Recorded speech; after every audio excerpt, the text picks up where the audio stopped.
Hello friends. जनाने अस्पताल के पर्दा वार्ड में दो स्त्रियों को एक ही दिन बच्चे हुए। कमरा नंबर 5 में बाबू राधेश्याम जी की स्त्री मनोरमा को दूसरी बार पुत्र हुआ था। उन्हें प्रसूति ज्वर हो गया था। उनकी अवस्था चिंताजनक थी। वे मृत्यु की घड़ियां गिन रही थी। कमरा नंबर 6 में कुंतला की मां के 7वां बच्चा लड़की हुई थी। मां बेटी दोनों स्वस्थ और प्रसन्न थी। घर में कोई बड़ा आदमी न होने के कारण मां की देखभाल कुंतला ही करती थी। उसके पिता एक दफ्तर में नौकरी करते थे। उन्हें पत्नी की देखभाल करने की फुर्सत ही कहाँ थी। पंडित राधेश्याम जी एडवोकेट अपनी मां और कई नौकरों के रहते हुए भी पत्नी को छोड़कर कहीं न जाते थे। 10 दिन के बाद कुंतला की मां पूर्ण स्वस्थ होकर बच्ची समेत अपने घर चली गई और उसी दिन राधेश्याम जी की स्त्री का देहांत हो गया। अपने नवजात शिशु को लेकर वे भी घर आए, किंतु पत्नी विहीन घर उन्हें जंगल से भी अधिक सुना मालूम हो रहा था। पत्नी के देहांत के बाद राधेश्याम जी ने दृढ़ निश्चय कर लिया था कि वे दूसरा विवाह नहीं करेंगे। मनोरमा पर उनका अत्यंत प्रेम था। वो अपने चिन्ह स्वरूप जो एक छोटा सा बच्चा छोड़ गई थी, वही राधेश्याम जी का जीवनाधार था। वे कहते थे कि इसी को देखकर और मनोरमा की मूर्ति की पूजा करते हुए अपने जीवन के शेष दिन बिता देंगे। जिस हृदय मंदिर में वे एक बार मनोरमा की पवित्र मूर्ति की स्थापना कर चुके थे, वहां पर किसी दूसरी प्रतिमा को स्थापित नहीं कर सकते थे। घर से उन्हें विरक्ति सी हो गई थी। भीतर वे बहुत कम आते, अधिकतर बाहर बैठक में ही रहा करते। घर में आते ही वहां की एक एक वस्तु उन्हें मनोरमा की स्मृति दिलाती। उनका हृदय विचलित हो जाता। जिस कमरे में मनोरमा रहा करती थी, उसमें सदा ताला पड़ा रहता। उस कमरे में वे उस दिन से कभी न गए थे जिस दिन से मनोरमा वहां से निकली थी। जीवन से उन्हें वैराग्य सा हो गया था।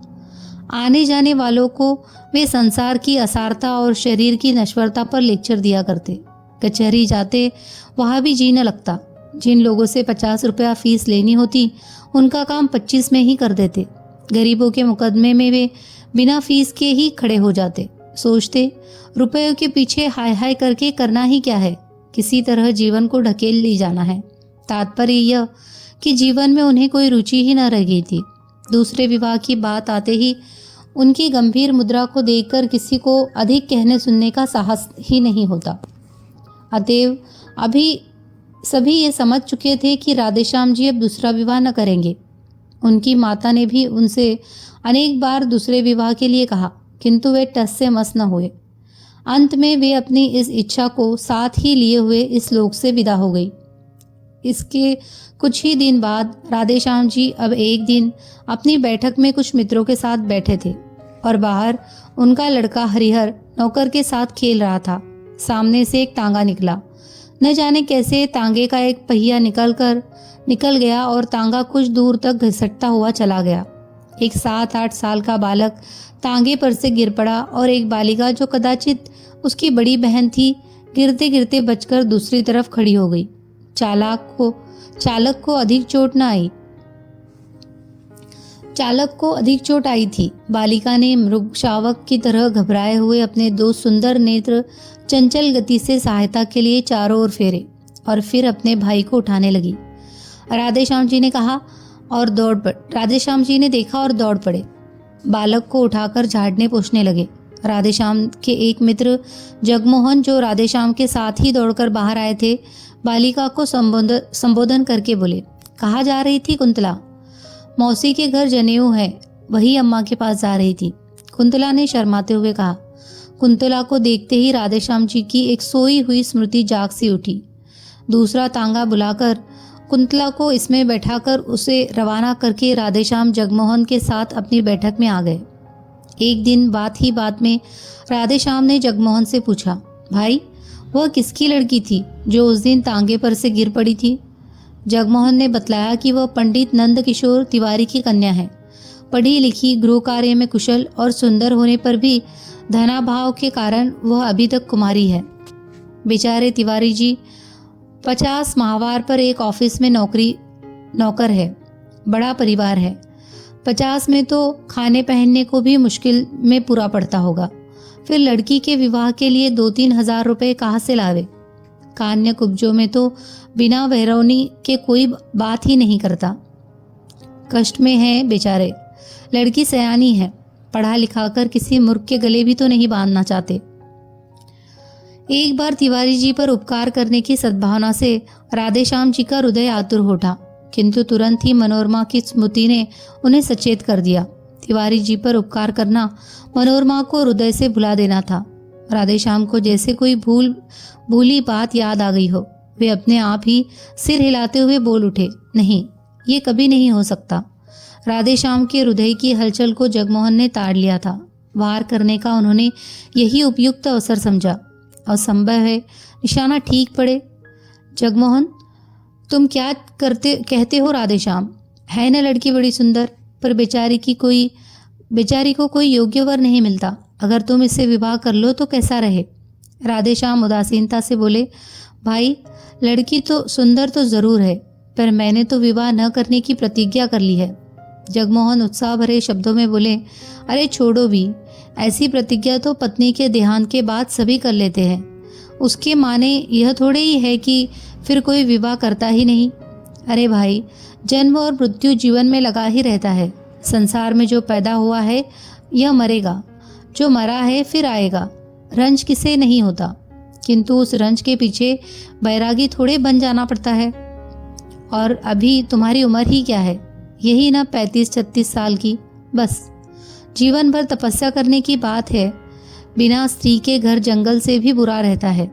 ब्रजेश की माँ 4 दिनों के लिए मैके चली जाती है तो घर जैसे काट खाने को दौड़ता है। राधेश्याम बोले, ये कोई बात नहीं जगमोहन, घर से तो मुझे कुछ मतलब नहीं है। जिस दिन मनोरमा का देहांत हुआ मेरे लिए घर ही नहीं रह गया। बात इतनी है कि बच्चे की देखभाल करने वाला अब कोई नहीं है। अम्मा थी तब तक तो कोई बात न थी, पर अब बच्चे की कुछ देखभाल भी नहीं होती। नौकरों पर बच्चे को छोड़ देना उचित नहीं, और मैं कितनी देखभाल कर सकता हूँ, तुम ही सोचो। परिणाम यह हुआ कि बच्चा दिनों दिन कमज़ोर होता जा रहा है। राधेश्याम का विवाह कुंतला से हो गया। उनकी उजड़ी हुई गृहस्थी में बाहर आ गई। मनोरमा के बंद कमरे का ताला खोलकर उनके चित्रों पर हल्की रंगीन जाजिम का पर्दा डाल दिया गया। उस घर में फिर से नुपुर की मधुर ध्वनि सुनाई पड़ने लगी। चतुर गृहिणी का हाथ लगते ही घर फिर स्वर्ग हो गया। कुंतला की कार्य कुशलता और बुद्धि की कुशाग्रता पर राधेश्याम मुग्ध थे। कुंतला के प्रेम के प्रकाश से उनका हृदय आलोकित हो उठा। अब वहां पर मनोरमा की धुंधली स्मृति के लिए भी स्थान न था। वे पूर्ण सुखी थे। राधेश्याम जी ने दूसरा विवाह किया था, संभवतः हरिहर की देखभाल के लिए ही, किंतु इस समय कुंतला को हरिहर से अधिक राधेश्याम की देखभाल करनी पड़ती थी। उनकी देखभाल से ही वह परेशान हो जाती, इतनी थक जाती कि उसे हरिहर की तरफ आंख उठाकर देखने का भी अवसर न मिलता। कुंतला के असाधारण रूप और यौवन ने तथा राधेश्याम जी की ढलती अवस्था ने उन्हें आवश्यकता से अधिक असावधान बना दिया था। बुरा भला कैसा भी काम हो, सबकी एक सीमा होती है। राधेश्याम के इस अनाचार से कुंतला को जो मानसिक वेदना होती सो तो थी ही, इसका प्रभाव उसके स्वास्थ्य पर भी पड़े बिना न रहा। कुंदन की तरह उसका चमकता हुआ रंग पीला पड़ गया, आंखें निस्तेज हो गई। 6 महीने की बीमार मालूम होती। वैसे ही वह स्वभाव से सुकुमार थी। अब चलने में उसके पैर कांपते, सदा हाथ पैर में दर्द बना रहता, जी सदा ही अलसाया रहता। खाट पर लेट जाती तो उठने की हिम्मत न पड़ती। कुंतला की इस अवस्था से राधेश्याम अनभिज्ञ हो सो बात न थी। उन्हें सब मालूम था। कभी कभी ग्लानि और पश्चाताप उन्हें भले ही होता, किंतु लाचार थे। कहते हैं ढलती उम्र का विवाह और दूसरे विवाह की सुंदर स्त्री मनुष्य को पागल बना देती है। था भी कुछ ऐसा ही। कुंतला अपने जीवन से कुछ बेजार सी हो रही थी, किंतु वह राधेश्याम को किस प्रकार रोक सकती थी। वह तो उनकी विवाहिता ठहरी। 7 भंवरे फिर लेने के बाद घनश्याम को उसके शरीर का पूरी मोनोपोली सी मिल चुकी थी। इधर कुछ दिनों से शहर में एक स्त्री समाज की स्थापना हुई थी। एक दिन उसकी कार्यकारिणी कुछ महिलाएं आकर कुंतला को निमंत्रण दे गई।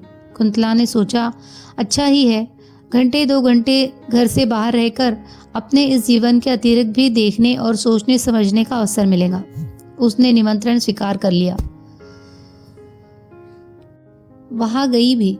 वहाँ जितनी स्त्रियों ने भाषण पढ़े या दिए कुंतला ने सुने। उसने सोचा वह इन सबसे अधिक अच्छा लिख सकती है और बोल सकती है। घर आकर उसने भी एक लेख लिखा। विषय था भारत की वर्तमान सामाजिक अवस्था में स्त्रियों का स्थान। राधेश्याम जी ने भी लेख देखा, बहुत ही प्रसन्न हुए। लेख लिए हुए वे बाहर गए। बैठक में कई मित्र बैठे थे, उन्हें दिखलाया। सभी ने लेखिका की शैली एवं सामयिक ज्ञान की प्रशंसा की। अपने एक साहित्य सेवी मित्र अखिलेश्वर को लेकर राधेश्याम भीतर आए। कुंतला को पुकार कर बोले, कुंतला, तुम्हारा लेख बहुत ही अच्छा है। मुझे नहीं मालूम था कि तुम इतना अच्छा लिख सकती हो, नहीं तो तुमसे सदा लिखते रहने का आग्रह करता। तुम्हारे इस लेख में कई भाषा की त्रुटियां है जरूर, पर सो ये मेरे मित्र अखिलेश्वर ठीक कर देंगे। अब तुम रोज कुछ लिखा करो, ये ठीक कर दिया करेंगे। मुझे तो भाषा का ज्ञान नहीं, अन्यथा मैं ही देख लिया करता। खैर कोई बात नहीं, यह भी घर ही के से आदमी है। कुंतला के लेखों के देखने का भार अखिलेश्वर को सौंपकर राधेश्याम को बहुत संतोष हुआ। कुंतला को अब एक ऐसा साथी मिला था जिसकी आवश्यकता का अनुभव वो बहुत दिनों से कर रही थी, जो उस घरेलू जीवन के अतिरिक्त और भी बहुत सी उपयोगी बातें बता सकता था, जो उसे अच्छे से अच्छे लेखक और कवियों की कृतियों का रसास्वादन करा के साहित्यिक जगत की सैर करा सकता था। कुंतला अखिलेश्वर का साथ पाकर बहुत संतुष्ट थी। अब उसे अपना जीवन उतना कष्टमय और नीरस न मालूम होता था। कुंतला और अखिलेश्वर प्रतिदिन एक बार अवश्य मिला करते। कुंतला की अभिरुचि साहित्य की ओर देखकर उसकी विलक्षण कुशाग्र बुद्धि एवं लेखन शैली की असाधारण प्रतिभा पर अखिलेश्वर मुग्ध थे। वे उसे एक सुयोग्य रमणी बनाने में तथा उसकी प्रतिभा को पूर्ण रूप से विकसित करने में सदा प्रयत्नशील रहते थे। लाइब्रेरी में जाते, अच्छी से अच्छी पुस्तकें लाते और उसे घंटों पढ़कर सुनाया करते। कविवर शेली, टेनिसन और कीट्स तथा महाकवि शेक्सपियर इत्यादि की ऊंचे दर्जे की कविताएं पढ़कर उसे समझाते, उसके सामने व्याख्या तथा आलोचना करते और उससे करवाते। हिंदी के धुरंधर कवियों की रचनाएं सुनाकर वे कुंतला की प्रवृत्ति कविता की ओर फेरना चाहते थे। उनका विश्वास था कि कुंतला लेखों से कई अच्छी कविताएं लिख सकेगी, किंतु अब राधेश्याम को कुंतला के पास अखिलेश्वर का बैठना अखरने लगा था। वे कभी कभी सोचते, शायद कुंतला के सुंदर रूप पर ही रिझकर अखिलेश्वर उसके साथ इतना समय व्यतीत करते हैं, किंतु वे प्रकट में कुछ न कह सकते थे, क्योंकि उन्होंने स्वयं ही तो उनका आपस में परिचय कराया था। कुंतला राधेश्याम के मन की बात समझती थी, इसीलिए वो बहुत सतर्क रहती, किंतु फिर भी यदि कभी भूल से उसके मुंह से अखिलेश्वर का नाम निकल जाता तो राधेश्याम के हृदय में ईर्ष्या की अग्नि भभक उठती। अब अखिलेश्वर के लिए राधेश्याम के हृदय में मित्र भाव की अपेक्षा ईर्ष्या का भाव अधिक था। इन्हीं दिनों कुंतला ने 2-4 तुकबंदियां भी की, जिनमें कल्पना की बहुत ऊंची उड़ान और भावों का बहुत सुंदर समावेश था, किंतु शब्दों का संगठन उतना अच्छा नहीं था। अपने हाथ के लगाए हुए पौधों में फूल आते देखकर जिस प्रकार किसी चतुर माली को प्रसन्नता होती है, उसी प्रकार कुंतला की कविताएं देखकर अखिलेश्वर खुश हुए। उन्होंने कविताएं कई बार पढ़ी और राधेश्याम को भी पढ़कर सुनाई। कुंतला की बुद्धि की बड़ी प्रशंसा की, किंतु राधेश्याम खुश न हुए। उन्हें ऐसा मालूम हुआ कि जैसे कुंतला ने अखिलेश्वर के विरह में ही विकल होकर ये कविताएं लिखी है। अखिलेश्वर निष्कपट और निस्वार्थ भाव से कुंतला का शिक्षण कर रहे थे। उन्हें कुंतला से कोई विशेष प्रयोजन न था। कुंतला के इस शिक्षण से उन्हें इतना ही आत्मसंतोष था कि वे साहित्य की एक सेविका तैयार कर रहे हैं, जिसके द्वारा कभी न कभी साहित्य की कुछ सेवा अवश्य होगी। राधेश्याम के हृदय में इस प्रकार उनके प्रति ईर्ष्या के भाव प्रज्वलित हो चुके हैं, इसका उन्हें ध्यान भी न था, क्योंकि उनका हृदय निर्मल और पवित्र था। अखिलेश्वर कई दिनों तक लगातार बीमार रहने के कारण घर के बाहर न निकल सके। खाट पर अकेले पड़े पड़े धनिया गिनते हुए उन्हें अनेक बार कुंतला की याद आई। कई बार उन्होंने सोचा कि उसे बुलवा भेजे, फिर जाने क्या आगा पीछा सोचकर वे कुंतला को न बुला सके। इधर कई दिनों से अखिलेश्वर का कुछ भी समाचार न पाकर कुंतला भी उनके लिए उत्सुक थी। वह बार बार सोचती, एकाएक इस प्रकार आना क्यों बंद कर दिया, क्या बात हो गई। किंतु वह अखिलेश्वर के विषय में राधेश्याम से कुछ पूछते हुए डरती थी। इसी बीच एक दिन कुंतला की माँ ने कुंतला को बुलवा भेजा। राधेश्याम कुंतला से ये कहकर कि जब तांगा आवे तुम चली आना, कचहरी चले गए। कुंतला माँ के घर जाकर जब वहाँ से 3 बजे लौट रही थी तो रास्ते में हाथ में दवा की शीशी लिए हुए अखिलेश्वर का नौकर मिला। नौकर से मालूम करके कि अखिलेश्वर बीमार है, कई दिनों तक तेज बुखार रहा है, अब भी कई दिन घर से बाहर न निकल सकेंगे, कुंतला अपने को रोक न सकी। क्षण भर के लिए अखिलेश्वर से मिलने के लिए उसका हृदय व्याकुल हो उठा। अखिलेश्वर के मकान के सामने पहुंचते ही तांगा रुकवाकर वह अंदर चली गई। साथ में उसकी छोटी बहन भी थी। अचानक कुंतला को अपने कमरे में देखकर अखिलेश्वर को विस्मय और आनंद दोनों ही हुए। अपनी खाट के पास ही कुंतला के बैठने के लिए कुर्सी देकर वे स्वयं उठकर खाट पर बैठ गए। बोले, कुंतला तुम कैसे आ गई? इस बीमारी में तो मैंने तुम्हारी बहुत याद की। इसी समय राधेश्याम जी ने कमरे में प्रवेश किया। कुंतला कुछ भी न बोल पाई। राधेश्याम को देखते ही अखिलेश्वर ने कहा, आओ भाई राधेश्याम, आज कुंतला आई तो तुम भी आए, वरना आज 8 दिन से बीमार पड़ा हूँ। रोज ही तुम्हारी याद करता था पर तुम लोग कभी ना आए। फिर घड़ी की ओर देखकर बोले, आज 3 ही बजे कचहरी से कैसे लौट आए? राधेश्याम ने रुखाई से उत्तर दिया, कोई काम नहीं था इसीलिए चला आया। फिर पत्नी की ओर मुड़कर बोले, चलो चलते हैं, मैं तो जाता हूँ। अखिलेश्वर ने बहुत रोकना चाहा पर वे न रुके, चले ही गए। उनके पीछे पीछे कुंतला भी चली। जाते जाते उसने अखिलेश्वर पर एक ऐसी मार्मिक दृष्टि डाली जिसमें न जाने कितनी करुणा, कितनी विवशता, कितनी कातरता और कितनी दीनता थी। कुंतला चली गई, किंतु उसकी इस करुण दृष्टि से अखिलेश्वर की आंखें खुल गई। राधेश्याम के आंतरिक भाव को वे अब समझ सके। घर पहुंचकर कुंतला कुछ न बोली, वह चौके में चली गई।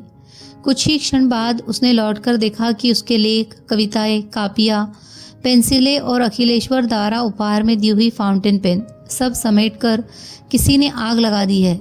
उसी अग्नि में अखिलेश्वर का वह प्यारा चित्र जो कुछ ही क्षण पहले ड्राइंग रूप की शोभा बढ़ा रहा था, धू-धू करके जल रहा था और ऊपर उठती हुई लपटें मानो ये कह रही है, कुंतला ये तुम्हारे साहित्यिक जीवन की चिता है। आप सुन रहे थे सुभद्रा कुमारी चौहान की कहानी आहुति।